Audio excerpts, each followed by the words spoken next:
The morning sun filtered through the tall windows of Windsor Castle as King Charles III sat quietly in his private study, surrounded by leather-bound books and family photographs. At 75 years old, the weight of the crown seemed heavier than ever before. The past 2 years since his coronation had been marked by unprecedented challenges that would test any monarch, but for Charles they carried an additional burden he had not anticipated.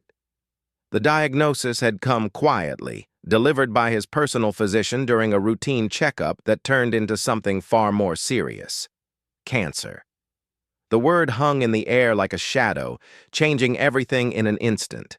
Charles had spent his entire life preparing to be king, waiting longer than any heir in British history, and now fate was asking him to consider stepping back just when his reign had truly begun. In the weeks following his diagnosis, Charles maintained his public duties with characteristic determination. He attended state functions, met with government officials, and carried out his constitutional responsibilities without revealing the storm brewing within the palace walls. However, those closest to him began to notice subtle changes. His energy levels fluctuated, his schedule became more carefully managed, and there were moments when the strain showed through his composed exterior. The royal household staff moved with quiet efficiency, understanding that discretion was paramount. Private secretaries worked around the clock to ensure that the king's condition remained confidential while gradually adjusting his workload. Medical appointments were scheduled between official engagements, and recovery periods were built into his calendar under the guise of private time. Meanwhile, Prince William found himself being called upon more frequently. Initially, these requests seemed routine, representing his father at certain events, taking on additional patronages, and assuming a more visible role in royal engagements. William approached these responsibilities with the same dedication he had shown throughout his royal duties, but he began to sense that something significant was shifting beneath the surface. The Prince of Wales had always been conscious of his future role as king, but that future had seemed distant, perhaps decades away. His father had waited 73 years to ascend the throne, and William had assumed he would have a similar timeline. The gradual increase in his responsibilities, however, suggested that the royal succession might unfold more quickly than anyone had anticipated. Catherine, the Princess of Wales, became William's closest confidant during this period of uncertainty. She noticed the additional weight her husband was carrying, the late-night phone calls from palace officials, and the way his expression would change when certain topics arose in conversation. Their children, Prince George, Princess Charlotte, and Prince Louis, remained blissfully unaware of the gravity of the situation, continuing their normal routines of school, sports, and family time. The broader royal family began to adapt to the changing dynamics as well. Princess Anne increased her already substantial workload, taking on additional engagements to ensure the monarchy's presence remained strong across the country. Prince Edward and Sophie, the Duke and Duchess of Edinburgh, similarly expanded their roles, understanding that the institution required all hands on deck during this transitional period. Behind closed doors at Buckingham Palace, senior royal advisors held confidential meetings to discuss contingency plans. The machinery of monarchy, built on centuries of tradition and constitutional law, began to quietly prepare for various scenarios. Legal experts reviewed succession protocols, communications teams drafted potential statements, and security arrangements were discreetly enhanced around key members of the royal family. Charles himself grappled with emotions that few could understand. He had devoted his entire life to preparing for kingship, championing causes close to his heart, and modernizing the monarchy for the 21st century. The prospect of potentially stepping back from these responsibilities while his son took on greater prominence was both heartbreaking and, in some ways, a source of pride. The king's relationship with William had evolved significantly over the years. What had once been a traditional father-son dynamic within the constraints of royal protocol had developed into something approaching a partnership. Charles began to include William in more sensitive discussions about state matters, constitutional issues, and the future direction of the monarchy. During long walks around the grounds of Highgrove House, Charles's beloved country retreat, father and son would discuss the challenges facing the crown. Climate change, social inequality, the evolving Commonwealth, and the monarchy's role in modern Britain were topics that required careful consideration and long-term planning. Charles found comfort in knowing that William shared many of his values while bringing his own perspective shaped by a different generational experience. The media began to notice the subtle changes in royal coverage. William's appearances became more frequent and prominent, often taking precedence in news reports and royal correspondence. Photographers captured images of a prince who seemed to be carrying himself with increased gravitas, his demeanor reflecting the weight of additional responsibility. Public appearances took on new significance during this period. When Charles and William appeared together at official events, body language experts and royal watchers analyzed every gesture and interaction for clues about the internal dynamics of the royal family. The king's slightly slower pace, William's more central positioning during group photographs, and the way conversations flowed between them all became subjects of intense scrutiny. The Commonwealth realms, those nations where the British monarch serves as head of state, watched these developments with particular interest. Representatives from Australia, Canada, New Zealand, and other Commonwealth nations maintained close contact with Buckingham Palace, understanding that any significant changes in the monarchy would have implications for their own constitutional arrangements. As autumn arrived, the situation within the royal family had evolved into something resembling a carefully orchestrated transition. Charles continued to fulfill his duties as king, but the foundation was being laid for William to assume an even more prominent role. The prince began receiving briefings typically reserved for the sovereign, participated in meetings with government ministers, and was included in discussions about sensitive state matters. The emotional toll on the family was carefully hidden from public view, but those within the palace walls understood the magnitude of what was unfolding.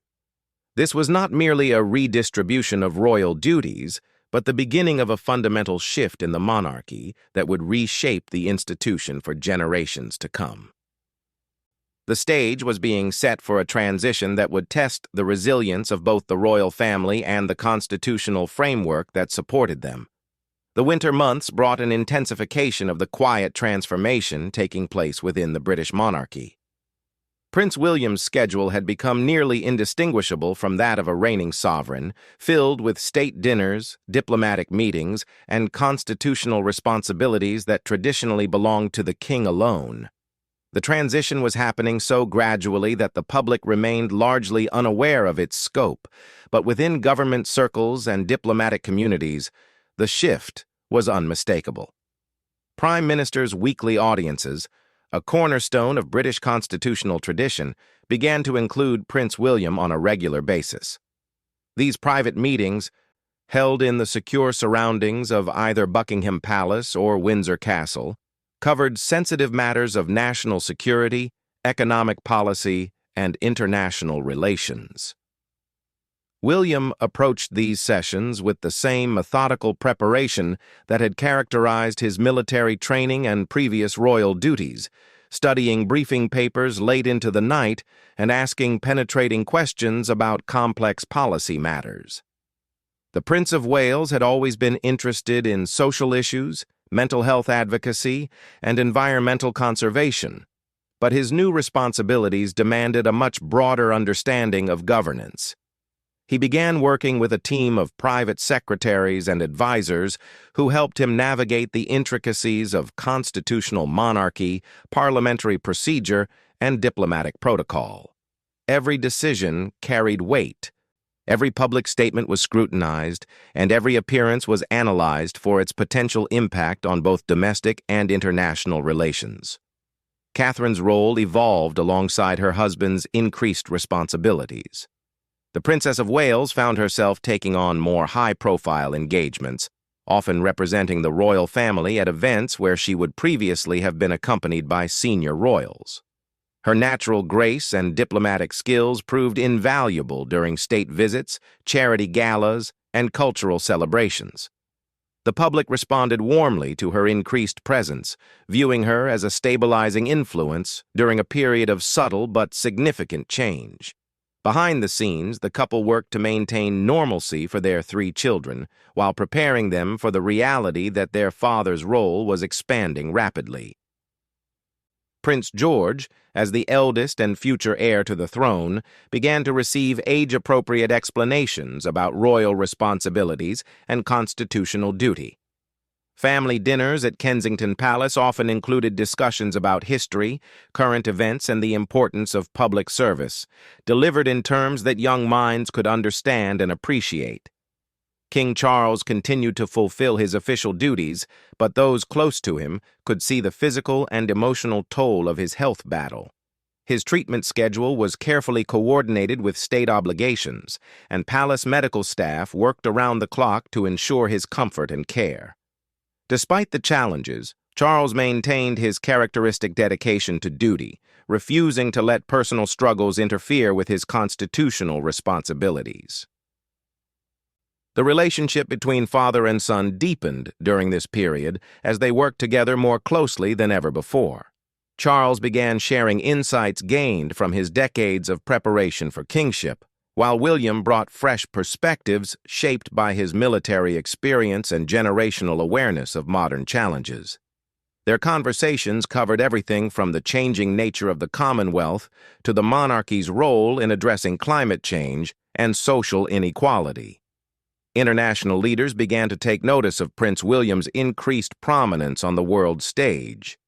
During state visits and diplomatic receptions, foreign dignitaries found themselves spending equal time with both the King and the Prince of Wales. William's meetings with heads of state, business leaders, and international organizations carried the weight of official royal representation, marking a significant departure from traditional protocols. The media landscape adapted to these changes with characteristic British subtlety. Royal correspondents noted the shift in emphasis without explicitly discussing the underlying reasons, understanding that discretion was essential during such a sensitive period. Photographs from official events began to feature William more prominently, and coverage of royal activities increasingly focused on his speeches, policy positions, and public appearances. Commonwealth nations watched these developments with particular attention, as any changes in the British monarchy directly affected their own constitutional arrangements. High Commissioners and Governors-General maintained regular communication with Buckingham Palace, seeking assurance about continuity and stability during the transition period. William began hosting separate meetings with Commonwealth representatives, discussing issues specific to each realm and building relationships that would prove crucial for the future. The palace's communications strategy during this period was masterful in its restraint and effectiveness. Rather than making dramatic announcements or sudden changes, the transition was managed through gradual shifts that felt natural and inevitable. Press releases emphasized continuity and tradition, while subtly highlighting William's expanded role and increasing responsibilities.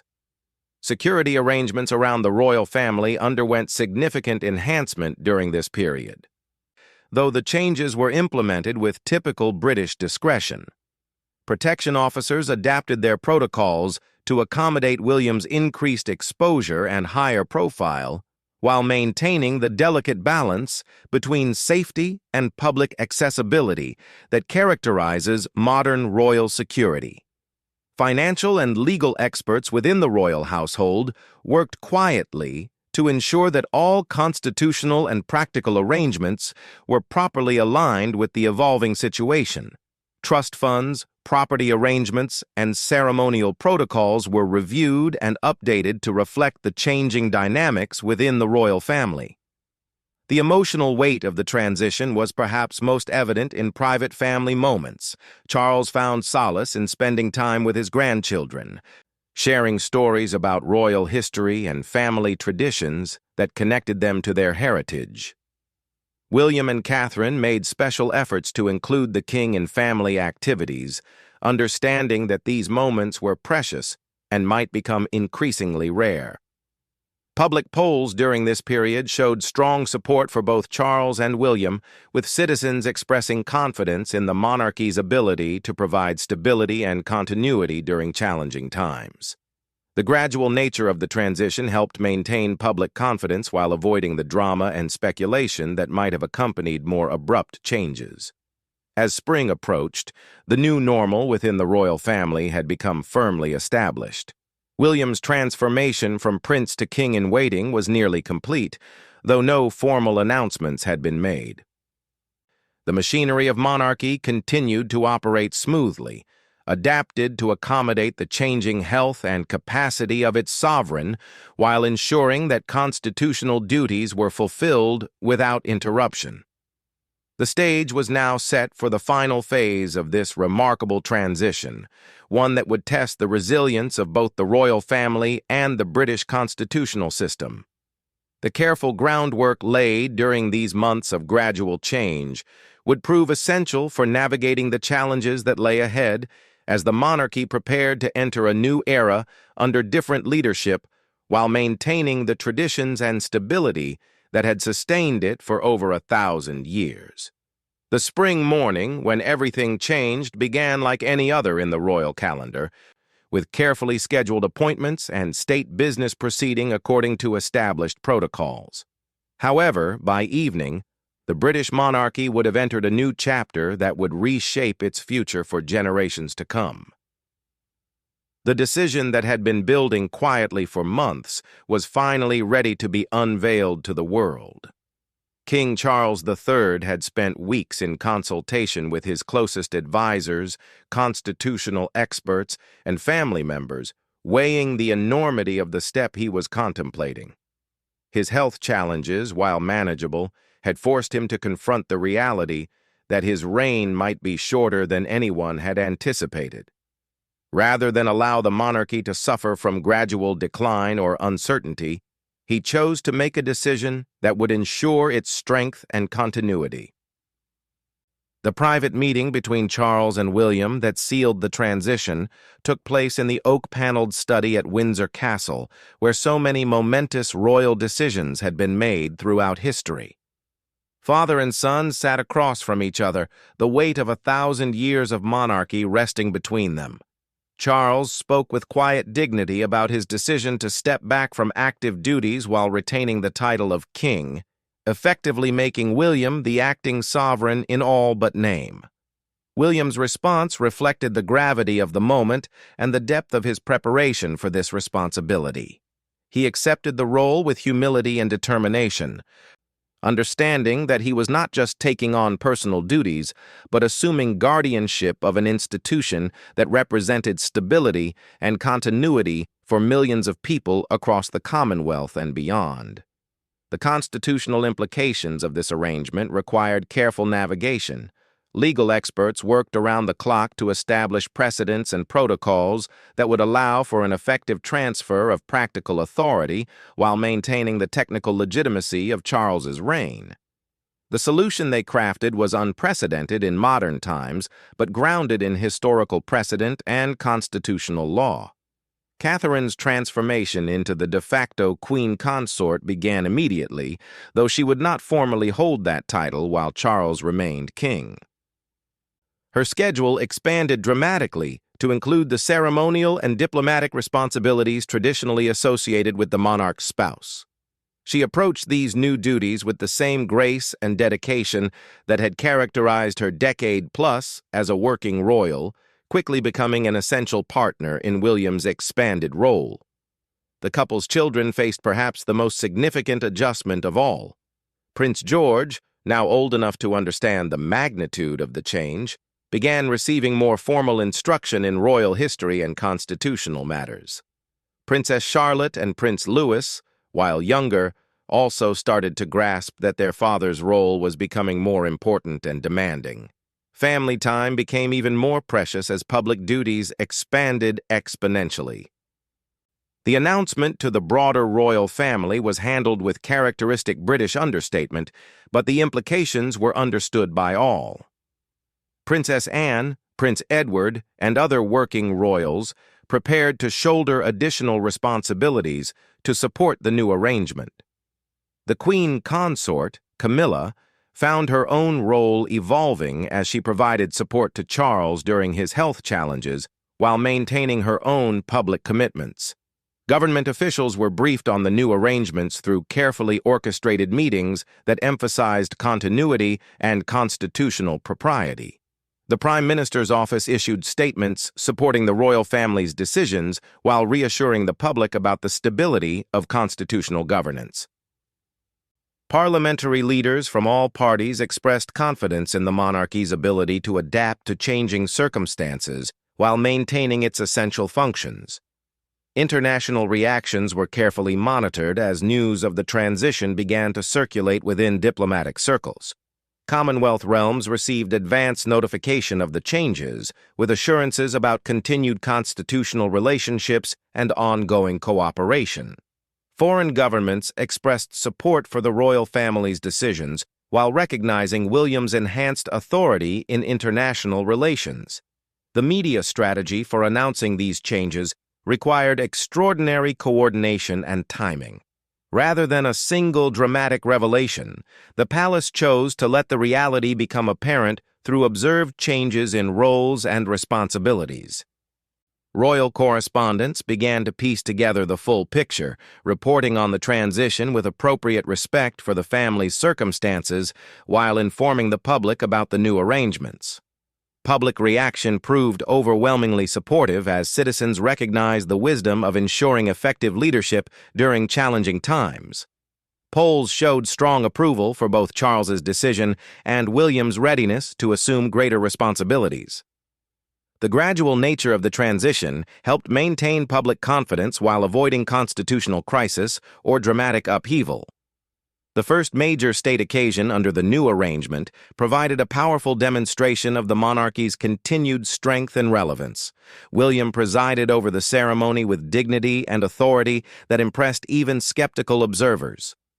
Catherine's presence beside him projected the image of a royal partnership ready for the challenges of modern monarchy. Charles's attendance, while limited, demonstrated family unity and constitutional continuity. Behind the scenes, the practical aspects of the transition continued to unfold smoothly. Security arrangements were finalized, financial responsibilities were redistributed, and ceremonial protocols were updated to reflect the new reality. Staff throughout the royal household adapted their procedures to support the changed hierarchy while maintaining the high standards expected in royal service. The transformation's impact on royal causes and charitable work was immediate and positive. William's longtime interests in mental health, environmental conservation, and social inequality received enhanced attention and resources. Catherine's advocacy for early childhood development and family support services gained increased prominence. Together, they began to shape a modernized monarchy that retained traditional values while addressing contemporary challenges. As months passed under the new arrangement, its success became increasingly evident. State business continued without interruption, international relationships remained strong, and public support for the monarchy actually increased. The careful planning and gradual implementation of the transition had achieved its goals of ensuring institutional continuity while adapting to changing circumstances. The legacy of this remarkable period in royal history was already taking shape. Future historians would likely view it as a masterclass in constitutional adaptation, demonstrating how traditional institutions could evolve to meet contemporary challenges while preserving their essential character and purpose. The British monarchy had once again shown its remarkable ability to adapt and endure, ensuring its relevance for future generations. Charles's decision to step back while retaining his title provided a model for graceful transition that honored both personal dignity and institutional needs. William's assumption of practical authority demonstrated his readiness for eventual kingship while allowing for a gradual adjustment that served everyone's interests. Together, they had navigated one of the most significant transitions in modern royal history with wisdom, dignity, and effectiveness that strengthened rather than weakened the crown.